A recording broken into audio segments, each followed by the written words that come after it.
청년부 귀한 찬양 감사해요. 우리 관태 청년 다리가 어떻게 됐어? 재활 중이고 걸어오는 거 보니까 멀쩡한 것 같은데 아직 근육도 붙어야 되고 그래서 재활 치료 중인 것 같은데 우리 관태 청년이 오른쪽이요 왼쪽이요? 그게 우리에게는 그렇게 중요하지는 않은데 본인에게는 얼마나 힘들었어요. 자, 우리 그 중에 그러다가 한 번 그 목발 짚고 나온 적이 있었어요. 우리 관태 청년 특별히 박수로 격려합니다.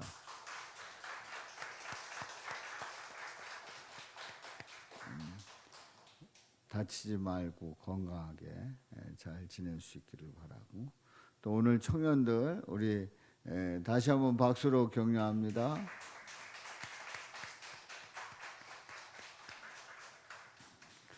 우리 청년들이 이때에 그래도 찬양하고 그래도 또 주님께 영광을 돌리고 하는 그러한 모습들이 너무나도 감사해요. 요즘 우리가 교회를 나가고 싶다 그래가지고 쉽게 나갈 수 있는 상황이 아닙니다.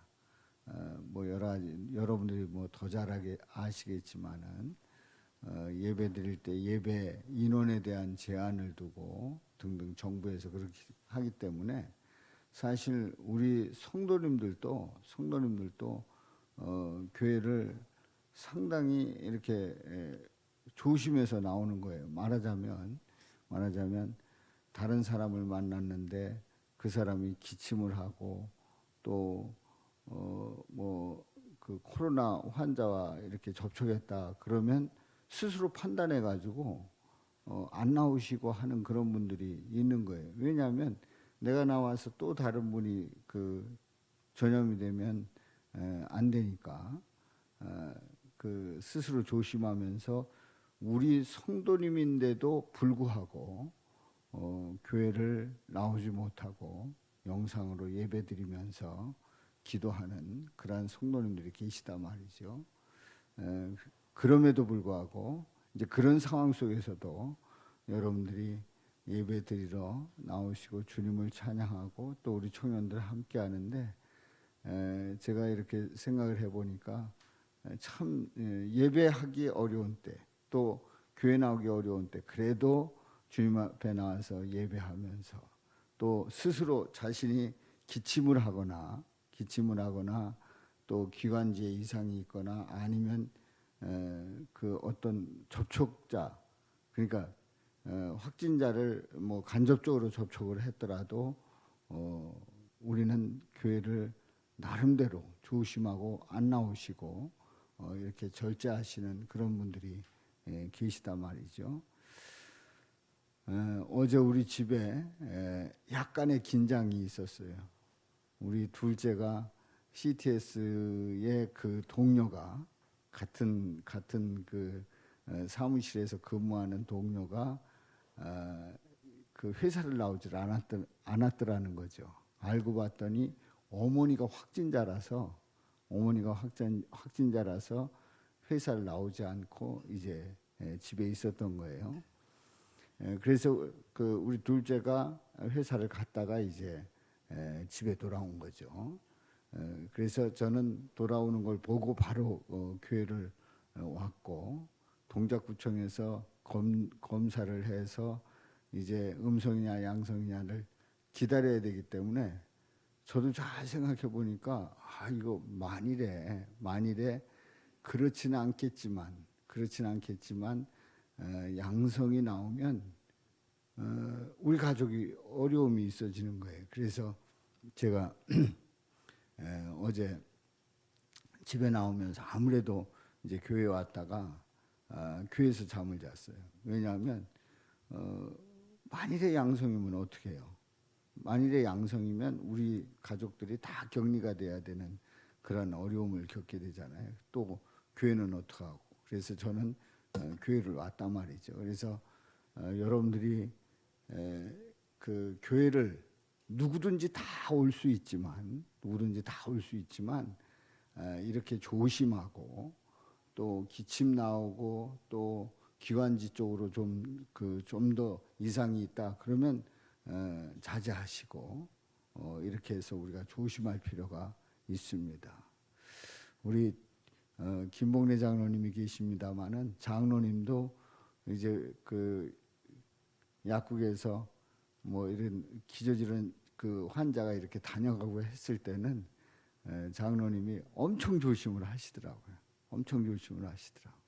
그러면서 어느 때는 나오지 못하시고 이렇게 조심하고 계시고 이렇게 하니까 우리 모두가 거기에 대해서 지혜롭게 판단하시고 또 지혜롭게 대처할 수 있기를 축복합니다.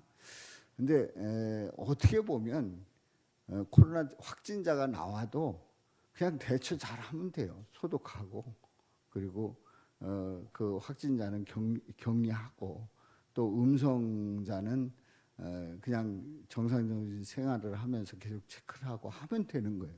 그런데요, 교회는요, 한 번 나오면 이제 일반적으로 다른 데는 하루 이틀 소독하고 이렇게 하면 끝납니다. 병원 같은 경우는 그 의사가 마스크 쓰고 또 그 왜 이렇게 뭐 이렇게 그 얼굴 가리는 그 뭐죠?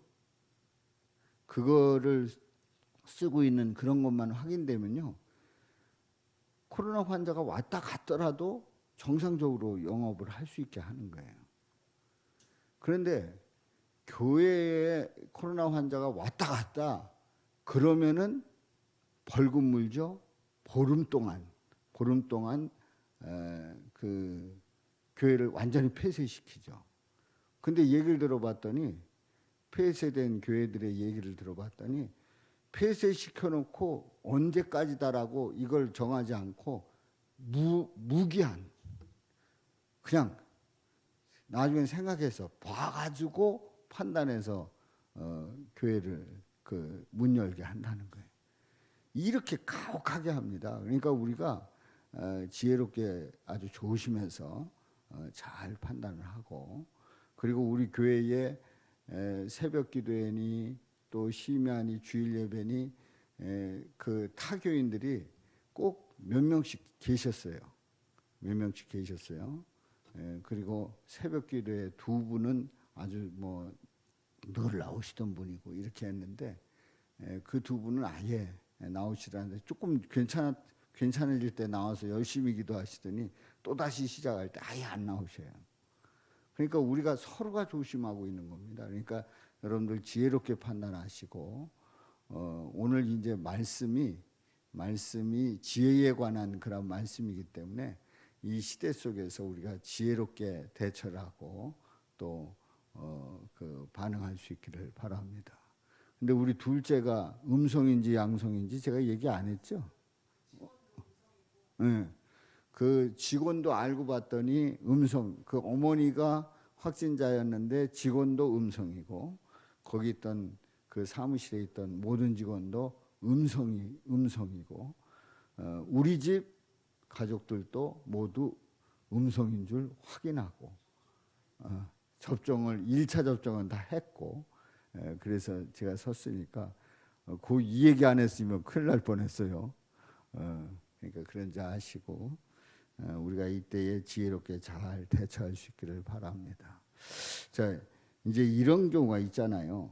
이거인 것 같고 저거인 것 같고 할 때가 이제 이걸까 저걸까 어떻게 해야 되지 할 때가 있어요. 또 이 사람 말 들어보면 이 사람 말 옳고 저 사람 말 들으면 저 사람 말이 옳고 그래서 이렇게 할까 저렇게 할까 이것도 좋고 저것도 좋은 때에 어떻게 해야 될까요? 어떻게 해야 될까요? 그냥 아무거나 다 좋다. 그렇게 나가면 될까요? 아닙니다. 반드시 판단하고 거기에 대해서 확정해야 될 때 아무렇게나 해서는 안 됩니다. 그건 책임 있는 그런 판단, 그런 말이 아니지요. 그래가지고 도무지 헷갈릴 때 이걸 어떻게 해야 되지? 이걸 어떻게 어디로 가야 되지? 내가 뭘 해야 되지? 할 때에 딱 손을 벌리고 이 손에다가 뭐를 뱉고 침을 뱉어서 해가지고 쫙 튀겼는데 이 침이 저쪽으로 튀어. 아, 그럼 나 저 가자동 쪽으로 가야 되겠다. 그렇게 판단할 일이 아니라는 거죠. 우리 인생은 그렇게 뭐 물론 재미일 때는 그렇게 할 수 있겠죠. 그러나 우리가 인생을 살아가면서 중요한 일을 결정할 때는 침을 뱉어가지고 이 손가락으로 쳐가지고 튀기는 방향을 보고 결정할 일이 아니라는 거예요. 또 우리는 가끔 사다리를 탑니다. 사다리는 이제 뭐 내기 그러면 쭉 사다리 긋고 사다리 타기 하면 그 사다리 타기는 기가 막히잖아요. 그게 겹치지 않고 어떻게든지 그 하나씩만 이렇게 돌아가는. 제가 군에 있을 때 그 사다리 타기를 많이 했었어요. 군인들이 뭐 하고 뭐 이번에 어떻게 하느냐 뭐 또 이 회식할 때 누가 내느냐 뭐 등등 이런 거 할 때 사다리 타기를 많이 했고 그래서 사다리 타기 하면은 뭐 변수가 있잖아요. 사다리를 쭉 만들어 놓고 거기에 꺾어지는 거 하나 딱 만들어 놓으면 잘 가다가 마지막에서 딱 꺾어지면서 퐁당해 버리는 그런 경우. 물론 이제 그 뭐 이렇게 재미있게 뭘 하자 할 때에 사다리 타기에서 결정할 수가 있어요. 그런데 우리가 인생을 살아가면서 사다리 타기에서 결정할 일들이 아니라 말이에요. 그럼 어떻게 결정해야 되느냐? 아주 최선의 방법으로 지혜롭게 판단해야 되는 거죠. 지혜롭게 판단한다는 것은 하나님께서 주시는 지혜로 판단해야 된다는 거예요. 누가 주시는? 하나님께서 주시는 지혜로 판단해야 되는 거예요. 그러니까 이 지혜는 그냥 경험 많다고 해가지고 그리고 머리가 좋다고 해가지고 그리고 그 말이 뭐 크다, 저 목소리가 크다고 해서 말이 많다고 해서 지혜가 잘 쏟아지는 게 아니라 말이죠. 여기서 말하는 이 지혜는 주님 앞에 엎드렸을 때, 주님을 바라보았을 때에 우리 하나님께서 주시는 지혜인 줄로 믿습니다. 그 지혜가 어떤 지혜라는 것을 이제 설교 결론에서 이제 말씀을 드리겠습니다만은 오늘 이 본문 말씀에 창기 두 여자가 한 집에서 살았어요. 창기 그러니까 몸을 파는 여자이기 때문에 많은 남자들을 상대를 하고 이렇게 하다가 아이를 가졌네요. 근데 한 집에서 3일 차로 둘 다 아들을 낳은 거예요. 아들을 낳았는데 3일 있다 또 다른 사람이 아들을 낳았어요. 근데 한 여인이 잠자다가 아기가 질식하고 말았어요. 자다가 잠버릇이 고였는지 아니면은 잠버릇 이 잠자다가 무의식 중에 그냥 어떻게 잘못했는지 질식사를 한 거예요. 가끔 그런 일들이 있잖아요. 엄마가 너무 피곤해서 자다가 아기가 고개를 돌렸는데 그런지도 모르고 그냥 자고 나서 봤더니 질식한 거예요. 뭐 그런 경우가 흔히 있을 수가 있는데 어쩌다 있을 수가 있는데 여기 이 여인에게 그런 일들이 일어났단 말이지요. 근데 애가 죽은 거예요. 근데 그 사이에 죽었는데 한 아기 엄마는 여전히 잠을 잘 자고 있고 한 아기 엄마는 딱 일어나서 보니까 우리 애가 죽었네요. 깔려 죽었는지 아무튼 질식해서 죽었네요. 그래 결국은 이 아이 엄마가 그걸 있는 그대로 내놓고 얘기를 하지 않고 몰래 아기를 바꿉니다. 죽은 아이를 저쪽에다 갖다 놓고 산 아이를 자기 품에 이제 그 품은 거예요. 아침에 젖 먹이려고 일어나 보니까 아니 멀쩡했던 아이가 죽어 있는 거예요. 근데 여러분들, 우리 어머니가 되시는 여러분들, 아빠는 혹시 몰라요. 아빠는 혹시 몰라요. 그래도 아빠들도 다 눈썰미가 있죠. 딱 보면은 내인지 아닌지 난지 3일 됐다, 뭐 며칠 됐다, 뭐 이렇게 되는데, 그런데 구분 못해요? 어머니들이 구분 못해요? 물론 뭐 가끔 뭐 저기 신생아실에서 아기가 바뀌어가지고 평생 이제 잘못 살다 이제 엉뚱한 집에 가서 살다가 나중에 뭐 유전자 확인하고 아 이게 잘못됐다는 걸 알고 원위치 않은 경우가 더러 있어요. 더러 있습니다. 그런데 내가 낳은 아이가 아무리 피덩이 같고 아무리 모른다고 할지라도 모르냐 말이에요. 알 수 있어요. 알 수 있어요. 딱 보니까 아닌 거야. 내 아이가 아닌 거예요. 한번 옆에 사람들한테 확인해 봐요. 난 지 하루 된 아이를 구분 못 하셨는지요? 그러고 한번 물어봐요. 물어봐, 확인해 봐요. 대답 좀 들어봐 봐요. 참고적으로 우리 김보라 성도가 오늘 아침에 딸 둘을 낳았어요. 딸 둘을. 하나 낳기도 어려운 아이를 그냥 한 번에 두 아이를 낳았어요. 저는 저 아들 딸인 줄 알았더니 그 딸 둘이래요. 딸 둘을 낳았어요. 우리 김도환 권사님이 얼마나 좋아하는지 전화하는데 이렇게 입이 그냥 다물지 못하시고 전하는 그런 느낌을 제가 받았는데요. 확인해 보니까 어때요? 구분했어요? 못했어요? 해요. 근데 바꿔치기 했단 말이죠. 내가 낳은 아들이 아니더이다. 이제 왕 앞에서 이제 이 재판을 해달라는 거예요. 누가 내 아이인지 재판을 해달라는 거예요. 그래서 산 아기가 내 아들이고 죽은 아기가 내 아들이다. 서로가 난리가 난 거예요. 내 아이가 산 아이다. 죽은 애는 당신 애다. 서로가 난리가 난 거예요. 누가 친어머니인지는 확인이 안 되는 거예요. 그래서 치열하게 사실에 대한 증명을 하느라고 서로가 논쟁을 할 때에 왕이 재판을 하기 시작합니다. 왕이 그 얘기를 쭉 듣고 있다 얼마나 곤란하겠어요.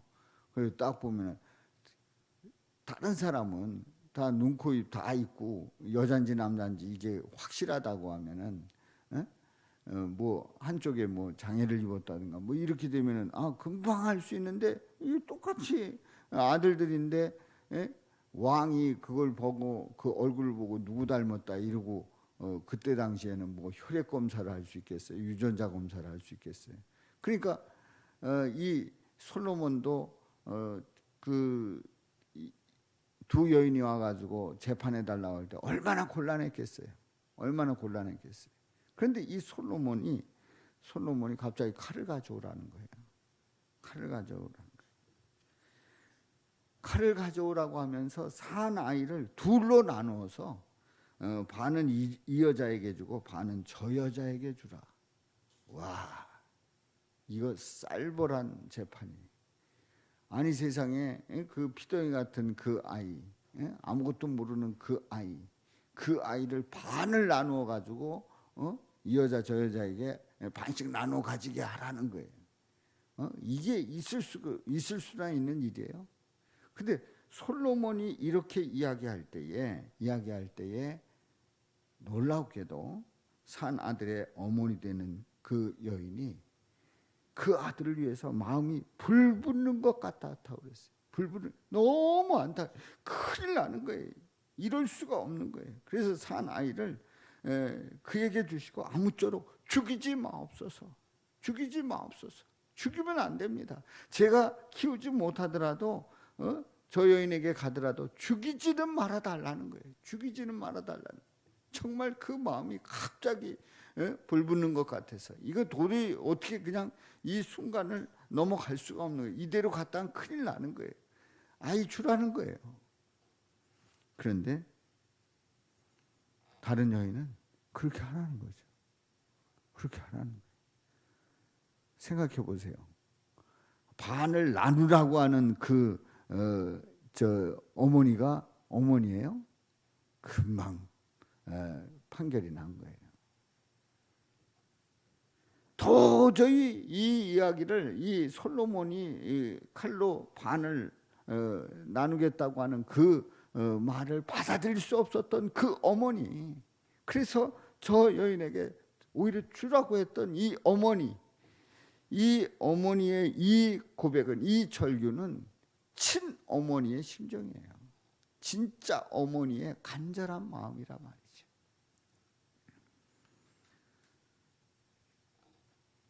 솔로몬은 27절에 판결을 내립니다. 뭐라고 판결을 내려요? 저가 그의 어머니이니라. 저가 그의 어머니이니라. 이렇게 두드리지는 않았겠죠. 딱 판결을 내린 거예요. 저가 그의 어머니이니라. 아주 정확하게 판결한 거예요. 그 어머니의 그 속마음, 속마음을 정확하게 꿰뚫고 있었던 거예요. 그러니까 정말 사랑하는지 사랑하지 않는지 알 수 있는 거예요. 어떤 상황에서, 극한 상황에서 알 수 있는 거예요. 그야말로 완전히 코너에 몰렸을 때 그 마음 중심을 알 수 있는 거예요. 정말 주님을 사랑하지 않는지 예배드리기 어려운 이때에 알 수 있는 거예요. 정말 교회를 사랑하는지 사랑하지 않는지 그 중심을 알 수 있는 거예요. 정말 주님 위해서 살겠다고 고백하는지 아닌지, 그 마음이 진심인지 아닌지를 극한 상황 가면 아는 거예요. 아는 거예요.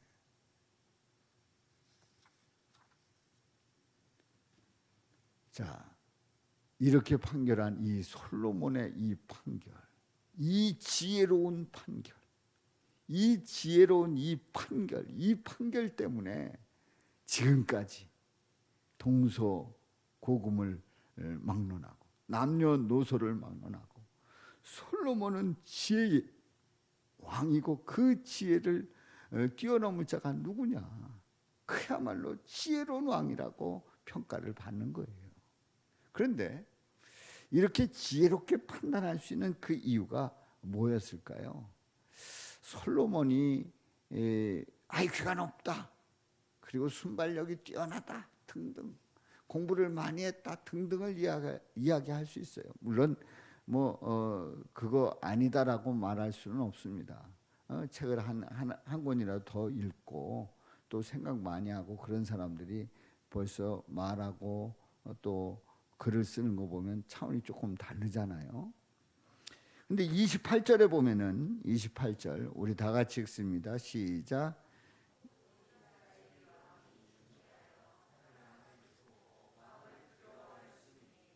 이는 하나님의 지혜가 그의 속에 있어 판결함을 봄이더라.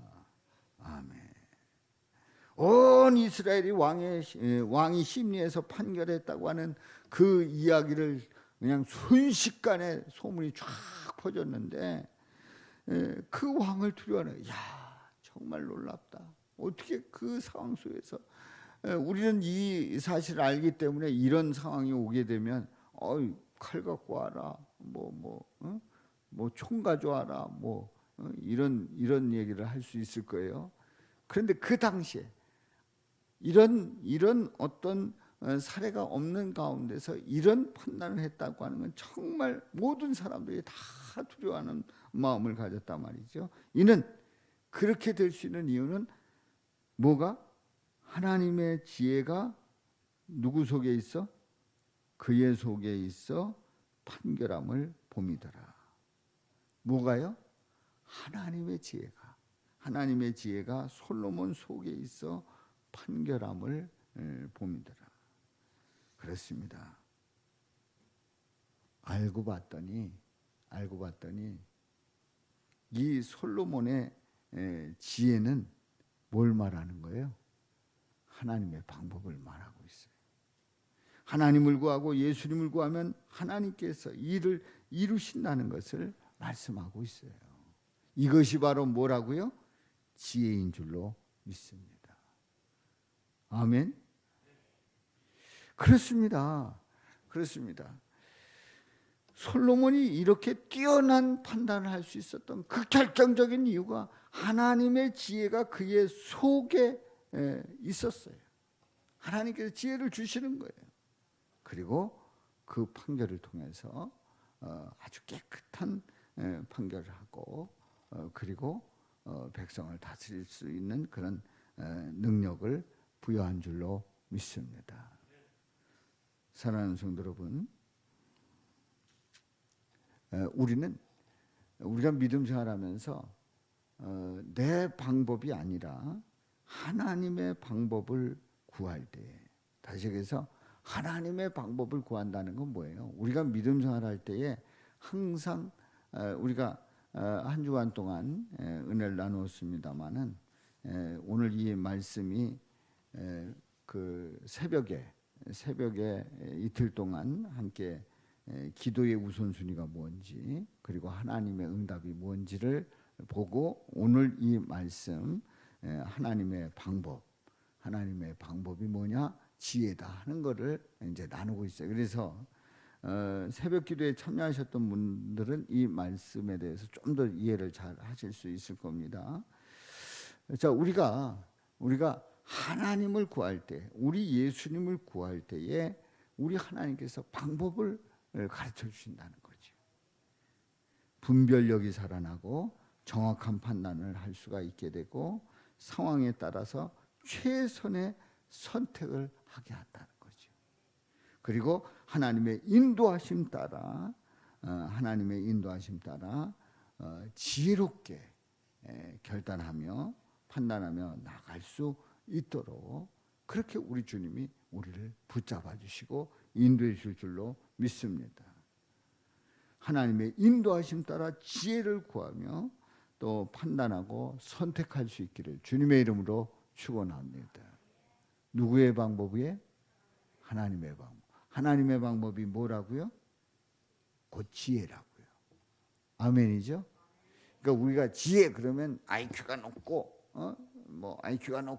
책을 많이 읽어서 그런 개념 속에 지혜보다도 한 차원 더 높은 하나님의 방법, 바로 그 지혜가 저와 여러분들에게 넘치시기를 주님의 이름으로 축원합니다. 그래서 우리가 때마다 일마다 누구를 구한다고요? 우리 하나님을 구하는, 우리 예수님을 구하는 거예요. 그러면 우리 성령님 우리에게 지혜 주시고 우리에게 선한 길로 인도하실 줄로 믿습니다.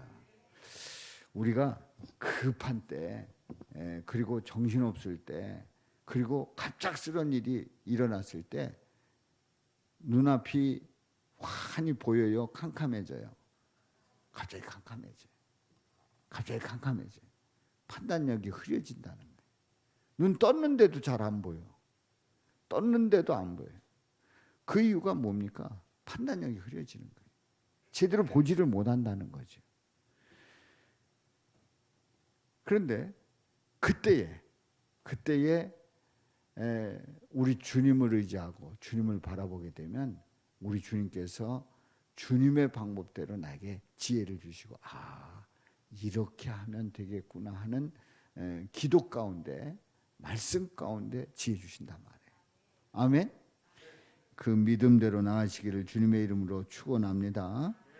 오늘도 심야기도에 참여한 우리 성도님들 사랑하고요, 축복하고 또 영상으로 오늘 함께 심야기도에 참여하는 우리 성도님들 우리 주님의 은혜가 넘칠 수 있기를 축복합니다. 자,